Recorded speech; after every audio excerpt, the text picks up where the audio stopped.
আওয়ামী লীগের এমপি নারায়ণগঞ্জের এমপি শামীম ওসমান আনার হত্যার সাথে জড়িত। প্রিয় দর্শক শ্রোতা, আসসালামু আলাইকুম। আজকের বিষয় নারায়ণগঞ্জের এমপি, বারবার নির্বাচিত এমপি, আওয়ামী লীগের ত্যাগী নেতা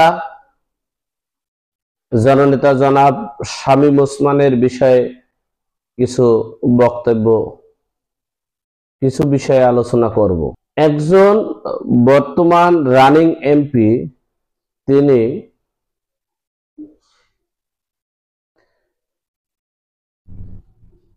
জনাব আনোয়ারুল ইসলাম আনার এমপি সাহেবকে এমন ভাবে হত্যা করেছে যার লাশ আমরা এখন পর্যন্ত পাইনি। বিশ্বের যারাই এই বিষয়টা দেখেছে তারাই মর্মাহত, বেদনার্থ, শোকাহত।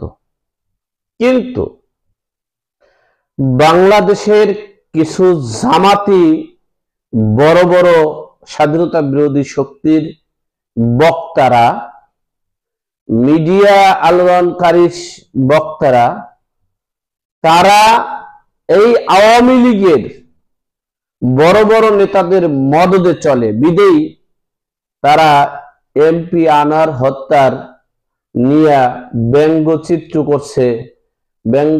করতেছে, তাকে নিয়ে খারাপ মন্তব্য করতেছে। এমনকি এই হত্যা মামলার সাথে যে শিলাস্তি রহমান, তিনিও হয়তোবা এই জামাতপন্থীদের মদদেই হয়েছে। এখন এই মামলাটাকে ঘোলাটে করার জন্য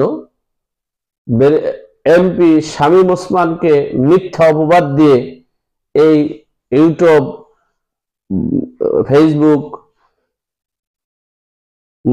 আলোড়ন সৃষ্টি করছে।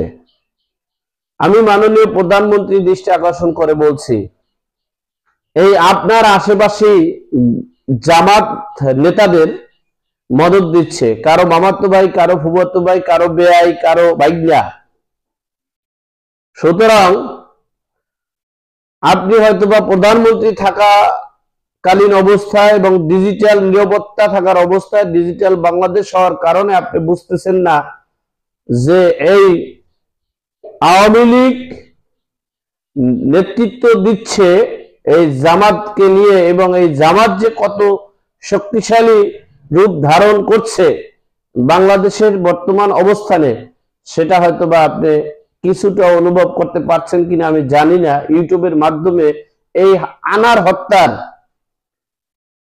আনোয়ারুল ইসলাম আজম আনার হত্যার মামলাটা নিয়ে এবং হত্যার বিষয়টা নিয়ে একটু ইউটিউব এবং ফেসবুক ঘাটাঘাটি করলে আপনি দেখতে পারবেন। মাননীয় প্রধানমন্ত্রীর দৃষ্টি আকর্ষণ করছি, ব্যারিস্টার সুমন,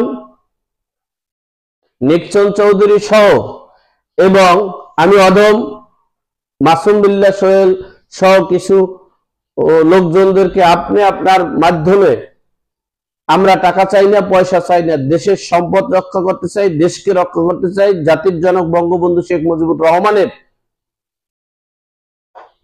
আদর্শ বাস্তবায়ন করতে চাই। সকলকে ধন্যবাদ। আসসালামু আলাইকুম। আবার দেখা হবে আপনাদের সম্মুখে।